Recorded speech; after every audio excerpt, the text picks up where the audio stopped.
everyone, welcome back to the Strawberry Lily channel. Today I'm doing another get ready with me full face of new makeup from Chinese, Korean, and yeah, I think this time around it's mostly Chinese and Korean brands. Before we get started, I just want to take a moment of recognition for my latest perfume empty. This is the Marc Jacobs Daisy fragrance, the classic one. I did not think that I was going to finish this so fast. When did I pick this up? I think it was like last year, August. So it's been just about a year. Okay, that's actually quite a while ago, but it's been just about a year. I don't know, I still have this idea of perfumes, fragrances as being something that takes forever to finish up, especially a whole full-sized bottle. I think this one is, yeah, this one is 50 milliliters, so pretty impressive. Although I'm kind of annoyed because I like this fragrance. It's one of my go-tos and now I'm gonna have to buy another one. But in the meantime, I will be using one of my other faves, the Versace Eros Pour Femme. This was actually handed down to me by one of my pole dance teachers, interestingly enough. I know it's so random, but she was cleaning out her house. And yeah, I really like this one. It's a little more, you know, sensual, so I wear this on dates a lot. But yeah, looking at how much is left in the bottle, I suspect that this one will be gone very soon as well. But anyway, let's move on to the makeup. So I have a bunch of new stuff here that I'm excited to try out. The Unleashia pink cushion. What is this called? Don't Touch glass pink cushion. I bought it mainly for the color. I have this palette from Girlcult that I've had my eye on for forever, to be honest with you. I forget the name of this collection, but just wait until you see this color story. Not to mention the whole design and concept. It's just so futuristic sci-fi, which I really love. I love it when people or brands take sci-fi and turn it into something, you know, girly and beautiful and mysterious, because I feel like historically sci-fi has always been pushed as kind of like a male-centric genre, or a lot of guys are into sci-fi, and so I feel like brands like Girlcult coming out with products like these, it shows that sci-fi can be done through the female gaze as well, and sometimes like it turns out even better than when the guys do it. Not that there's a competition or anything. Yeah, and I also have just a bunch of other random bits and bobs. This is a Crystal Glam Balm by Clio. Without further ado, let's just hop right into it. So the Unleashia Don't Touch Glass Pink Cushion, I got the shade 23W with Care. This is like, I think there's like 5 shades, and this one is smack dab in the middle, and you just click on the side here for the foundation to come out. So it's not exactly a cushion foundation in the traditional sense, right? It's just a liquid foundation in a compact format, which I think is really handy for travel and stuff. And also, if you're not into cushion foundations, if you don't like the potentially unsanitary aspect of dipping into the same sponge, foundation soaked sponge over and over again, this type of setup might be more up your alley. I think that shade match is pretty good actually. The finish is looking a little bit oily, I'm not going to lie. Today I'm just wearing it with, you know, on a bare face for the purpose of testing it out, but if I was to wear this for a full 8-hour day at work or something, I would definitely put on my usual mattifying base beforehand. Speaking of which, one thing I've been noticing a lot after going into the office every day this month so far for my new job, I noticed that a lot of my makeup faves, actually, not all of them necessarily stand the test of time in terms of like lasting power, or just how the formula breaks down in general over the course of an entire day outside. There is a huge difference between putting on makeup for 20 minutes for a cute video and having it look perfect for that short duration of time, and whether or not that product can actually maintain that effect or that finished effect on your skin for the whole day. It's like night and day almost, and I'm kind of shook. I notice it the most with lip products, and it just kind of forced me to take pause and, you know, reevaluate the way that I've been reviewing makeup for the majority of reviews on my channel. Like, I'm calling myself out here. Basically, the way makeup initially looks when you put it on can be drastically different from how that makeup or how that particular formula or item looks on your face at the end of a 6-hour day, an 8-hour day, a 12-hour shift, even with reapplication. Like, I noticed with a lot of my favorite lip products so far, it looks great upon the first application, but then I find myself having to reapply every 2 hours because it turns out the staying power wasn't that great on that particular lipstick or lip formula. And on top of it, every subsequent time that I have to reapply, there's like more and more gunk buildup that happens on my lips, even if I try to like wipe the residue off or exfoliate somewhat in between. It just never looks the same at the end of the day as I was able to get it to look, you know, when I freshly applied everything in the morning. So yeah, if that's like something that I realized as a relatively smaller channel, just imagine all of those bigger, more established makeup influencers and reviewers who get like entire collections and product lines sent to them in PR, and even the ones that are like very honest and they review things in integrity despite being sent so much stuff for free. You just have to take into consideration they're also trying to get out, you know, pump out these reviews, these swatch videos as quickly as possible. Realistically speaking, they probably would not have the time to wear any single one of the products that they've been sent outside actually for an extended period of time, which would be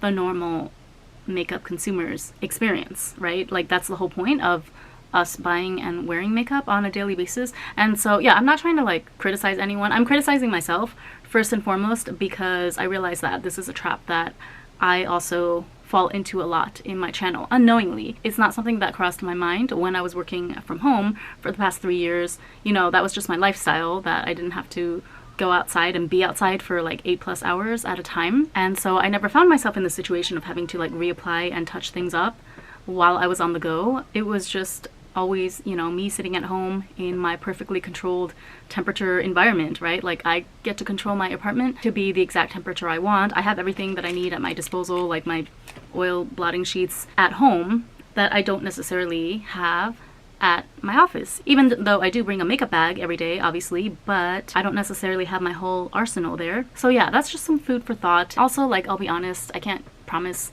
a 180 or anything like that because at the end of the day, it does take a lot of effort to do very, very thorough reviews of makeup, like full day, 8-hour, 12-hour reviews, complete with multiple check-ins and things like that. But I don't know. I do want to kind of be more mindful going forward. Because honestly, like, what's the point even of a makeup item if it only looks really good for the first hour or so of application? I feel like that's kind of that's not the goal that we're usually after when we put on a full beat. We are usually doing it with the intention of going for a full day of work or going out for a full night on the town with our girls. Yeah, like I think it actually counts for a lot how well a formula is able to break down or wear and tear elegantly throughout the day. I'm not really surprised, to be honest, that that criteria has kind of fallen by the wayside, at least from my perspective, with the whole fast TikTok consumerism style of makeup consumption taking over in the past few years. But anyway, let me go ahead and do my brows and then I will come back and we can play with this Girlcult palette.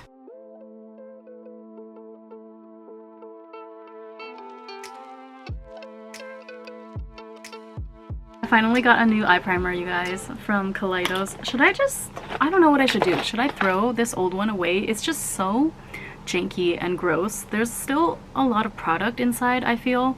Like I can feel it. It's not completely empty, but see, look at the difference in the new tube versus the old one. Let me just try out the new one just to see if like the original formula, you know, the way that it's supposed to be.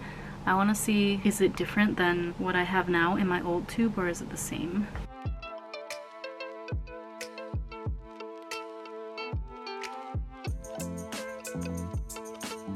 Okay, you know what? I feel like it's the same. It's like quite spreadable, not super thin, but very spreadable, and the shade is the same and everything. So hey, I guess I gotta hand it to Clio. Their formula stays intact through the test of time. So I'll hold on to this and try to finish it up because I don't want to be wasting perfectly good eye primer out here. Okay, so for this Girlcult palette, I don't know what this is called in English. It's like Blue Aurora Chameleon something. So when I swatched this on the back of my hand earlier, it was super pigmented, like even more than some Western makeup brands that I know, especially this shade right here, the bright electric blue. The embossment on this went away immediately as soon as I swatched it first, so that was kind of like heartbreaking. But yeah, I am super excited to use these shades. I just really wish that there was one lighter brownish shade kind of in the same family as this dark brown here, so that I can use it to blend and stuff. Maybe I'll pull something from a different palette. I'm just gonna take this Meow Paws palette, actually, this taupey shade here, and this is just gonna be like a transition shade. Ooh, I forgot how pigmented this Milfy formula was.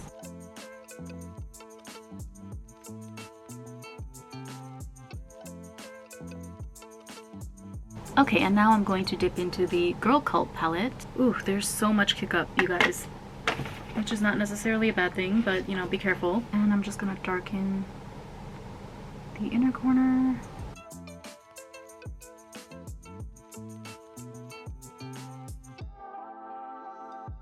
Just trying to create like a smooth gradient. You see how dark this is? I feel like that's way too harsh to just use this color on its own without any sort of lighter counterpart. But yeah, I'm just going to create a gradient on the areas that I originally applied the lighter brown. Is it just like my technique, or it might just be my technique, but I feel like it's kind of going on a little bit patchy. Like it's a little bit of a struggle to blend out this formula. The blend could be better, but you know, I tried my best. And now we are going to dip into this electric blue color. Oh my god, this is one of my favorite colors of all time. Like, call me a millennial, but I feel like for a lot of us millennials growing up, like 90s babies, this shade was like the shade that we thought of when we thought about becoming an adult and wearing makeup one day. Like, not all of this clean girl latte makeup, whatever that they're doing these days, which is beautiful, but back in my day when I was in high school and we were fantasizing about wearing, you know, adult style makeup, electric blue or like frosty blue, you know, that Y2K frosty baby blue color, that was synonymous with makeup in our minds. Wow, that is so bright. I love how it's retaining that brightness. I love how it's staying true to that bright blue color even as I lay it on top of the brown. The only thing is that this pan is a mess, you all. I don't know if it's just my palette, but I feel like the blue is a little bit overpressed. There's like a significant little, you know, mound on top of the blue shadow. Like at first I thought it was because of the embossing, but no, even without the embossing, this pan is just kind of overpressed. So yeah, I'm being like really careful not to get this all over my dress. Now I'm going to dip into this silvery gray glitter. These glitters are so multi-dimensional, you guys. There's like a million, like you can see there's a base shade, but when you actually apply it, there's like a million different colored reflex that the light catches.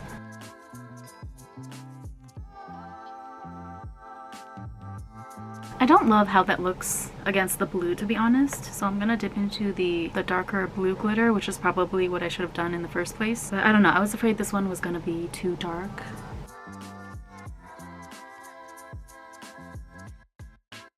Okay, yeah, that matches better actually. The blue glitter. And then let me go ahead and use this liquid glitter to outline the cut crease portion. So this is not Girlcult. This is a random brand I've never heard of. Febble, like Pebble, but Febble. The Brilliant Star River Liquid Eyeshadow in number 6. It looks white in the tube, but it's actually almost kind of duochrome-y. There's like a purplish bluish shift to it. Is it just me, or is this formula kind of dry? This might be like an old product that they had sitting on the shelf for a while. I ordered these all from Yes Style, by the way, because they gave me like a birthday gift card.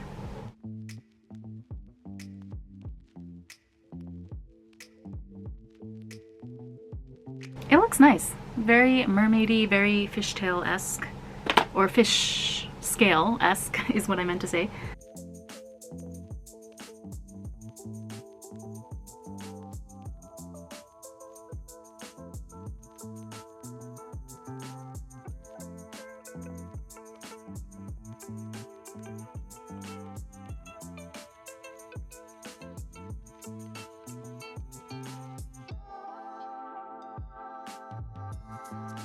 Okay, I'm gonna finish up my top lashes, like eyeliner lashes, and then I'm gonna circle back and do my tear bags as well as my bottom lashes, which I want to try out this eyelash stamp that I got. I'm sure you've all seen this or some variation of this bottom eyelash stamp going viral. Almost there, halfway there. We still have to do the rest of the face.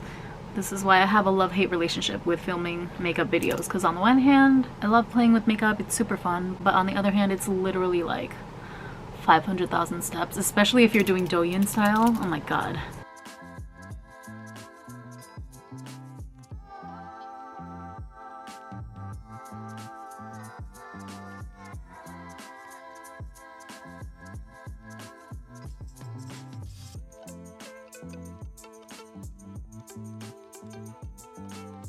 Okay, so before I attempt this bottom eyelash stamper thing, I'm actually going to put on some blush first. I picked up this RMK blush that I've been eyeing for honestly years. It was always just like sold out or it slipped my mind later, but I finally picked it up on my last trip to Dubai. They had some stock at Haneda Airport. Where is it? This is the Pure Complexion blush in Lavender Lace. Okay, I'm a little scared because I don't know if this is gonna match the eye look, but this is like the most pigmented lavender blush color I've ever been able to find. And the formula is actually very soft, like it picks up very easily. It's not so tightly pressed like a lot of the other drugstore lavender blushes that I find to be. So let's go ahead and apply this.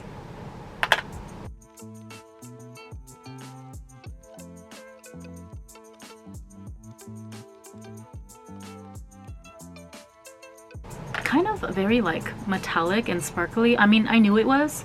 It's obvious when you look at the pan, but I don't know. I was expecting RMK to be more natural looking. This is more like glam rock. Okay, yeah, I feel like that actually matches today's look. I like how this has a warm toned quality to it, because I feel like a lot of the lavender or purple blushes out there are very cool toned. Warm toned girlies deserve a flattering purple blush as well. Cute. Okay, now for the moment of truth. So this is just like some random brand. This is from YesStyle. There is a really viral one. I forget the brand name, but that one was a bit expensive, so I'm hoping that this knockoff version will do. If it doesn't, I might go ahead and pick up the expensive one. But yeah, they just come with well, this set at least. But yeah, so this set comes with 2 stamper sticks, and then you get 3 sets of eyelash styles. So I don't think you're going to be able to see. They're imprinted on these silicone pads here. Let me see which one. I can't really tell the difference between the top and the middle lashes. Here, I'll just use the top ones. So these are like kind of the manga style lashes where it looks like they're pinched together. There's another style on the bottom here that's just individual, like thin singular lashes. But I guess I'll try the manga style ones.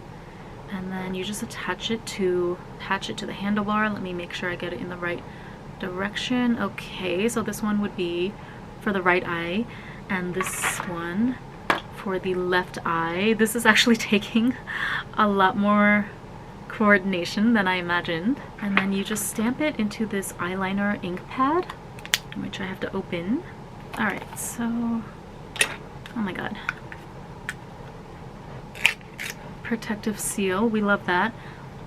Okay, so it's like a spongy material with the eyeliner. Let me just do a test on the back of my hand first. What do we think? Looks pretty legit, huh? I wish that they had like a brown, dark brown shade. I feel like that would be more natural looking. But anyway, here comes... Oh, before I do this, I should draw in my tear bag line. Okay, this is what I mean, like Douyin makeup or any type of makeup really takes 500,000 steps, and I just can't deal sometimes. But yeah, let me draw in the tear bag first. I'm gonna highlight the inner corner and the poofy part just a little bit.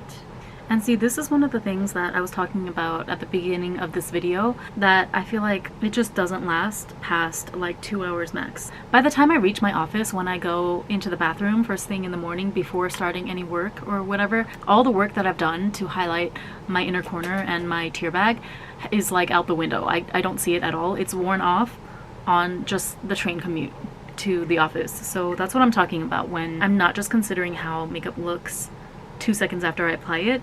From now on, I need to really like take the lasting power into consideration. Now let's go ahead and stamp on our bottom lashes. I like how the sponge pad is not too inky, and I feel like the stamp itself picks up just the right amount of ink, which is great. Let's see how that translates though. Kind of scared.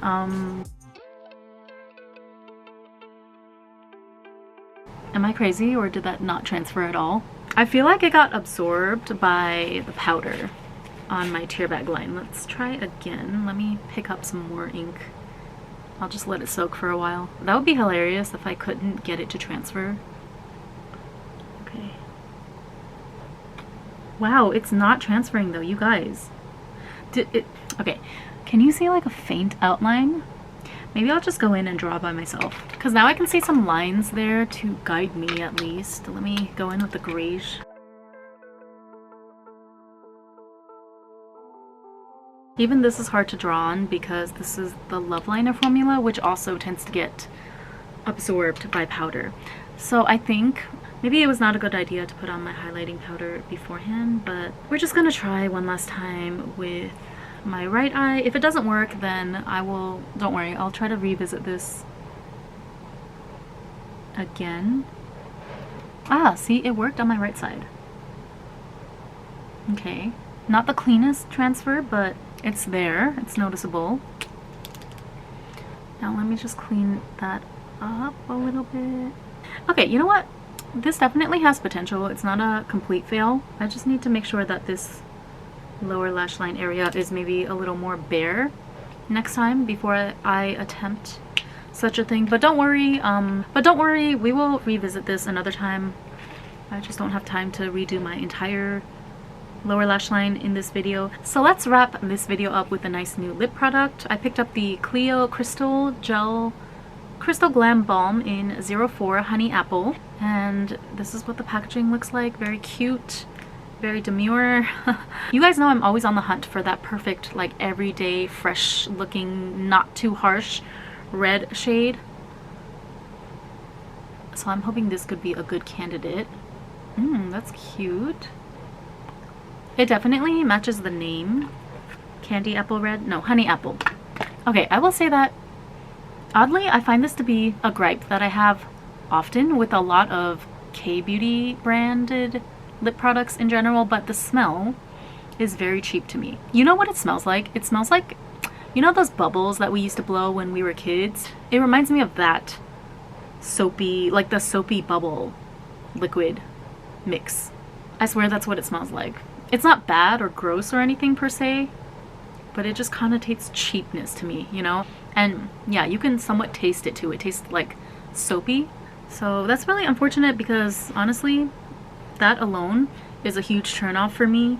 Like, I need my lip products to be either scentless or have a very markedly luxurious, upscale type of smell. I know that there's some people who feel like any sort of fragrance at all is a bad sign in cosmetics. For me though, I definitely differentiate between good fragrance and bad, like, cheap smelling fragrance, and this lip balm is unfortunately on the cheaper side. Although it is a very cute color, I think the finish is very glossy and cute. It's very glossy and pigmented, and the formula is giving me like lip oil vibes, but just slightly more pigmented and a little more, I don't want to say sticky, but it sticks to your lips. Like, it doesn't move around.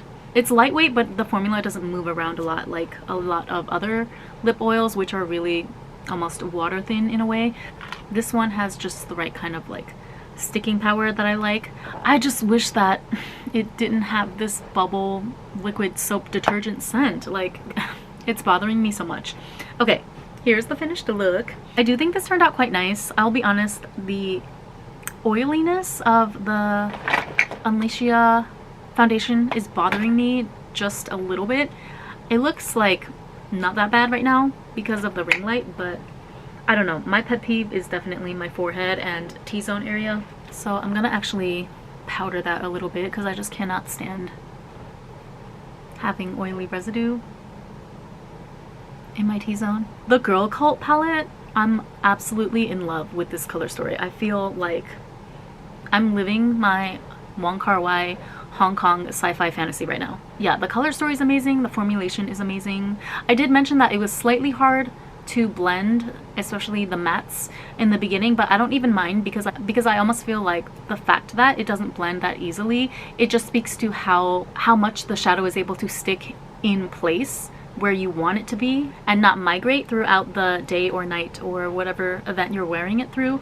And I feel like that is of utmost importance, especially if you have Asian eyes or like in particular monolids or, you know, small creases like me. Honestly, I'll deal with a little bit of a stubborn formula that takes some finessing to blend if it means that my eyeshadow is going to stay in place all night, okay? Especially in Asian summer heat. That is no joke. And I love how the matte, you see how the matte blue, it's like super matte, but I feel like it doesn't dry out my lids. Oh, that's another thing. If you have oily eyelids, I feel like this formula could definitely be like your best friend. I'm totally sold on Girlcult eyeshadows, at least for now. I can't believe it took me this long to get my hands on this because I remember seeing this collection a while ago actually when it first came out, and yeah, now I want all of them. The RMK blush is really, really cute. I feel like if I wanted to wear this to the office, I could, but I would have to make this blush itself the focal point, so I would have to go really bare on the eyes and lips and everything else. But other than that, it's a cute color. It's a warm toned purple, which I think is very unique. So if you're a warm toned girly who always wanted to try out the lilac blush trend but you felt like you wouldn't look good in a lot of the cooler toned blushes out there on the market, I would highly recommend trying this one out if you can get your hands on it. And yeah, you already know how I feel about the Clio lip balm, glam balm is what it's called. The eyelash stampers we will have to revisit in another video, but I think there is some potential here. It just needs a little bit of technique mastering on my part. And that is all I have for you today. I hope you enjoyed this get ready with me. I feel like the camera really just doesn't do the cuteness and the vibrancy of this look justice. I just feel like a Wong Kar-wai character, especially with this Chinese style top as well. Love it. Girlcult might just be like my new obsession, honestly. I mean, I still love like Pat McGrath, Odin's Eye. Those are the top brands that come to mind when I think of super pigmented, colorful eyeshadows. But Girlcult, I can't believe I've been sleeping on them for this long. This quad alone has convinced me that I need to be that girl giving like detailed English reviews on the Girlcult palettes, because I feel like I still don't see that many English makeup reviewers, even the ones that are heavily in the Asian makeup space. I don't see them going that in depth into this brand in particular. Mostly everyone is still obsessing over Flower Nose, if anything, when it comes to Cbeauty brands at least. Well, I personally also love Flower Nose. I use a lot of their products, but I feel like they tend to come out with the same 2 or 3 neutral leaning color stories over and over again. Even their more colorful, fun palettes, it's the same thing over and over, like a lilac palette, okay, a pink and a green. It gets repetitive after a while, but on the flip side, when you look at a brand like Girlcult's offerings, you can tell they are truly gearing their products and their concepts towards the colorful makeup loving girlies. Give me a thumbs up. Let me know if you want me to review more Girlcult palettes in depth or any other brands that are similar to Girlcult. I think as far as Cbeauty is concerned, there's still like a lot more unmined gold that is out there in terms of brands that have not yet been discovered.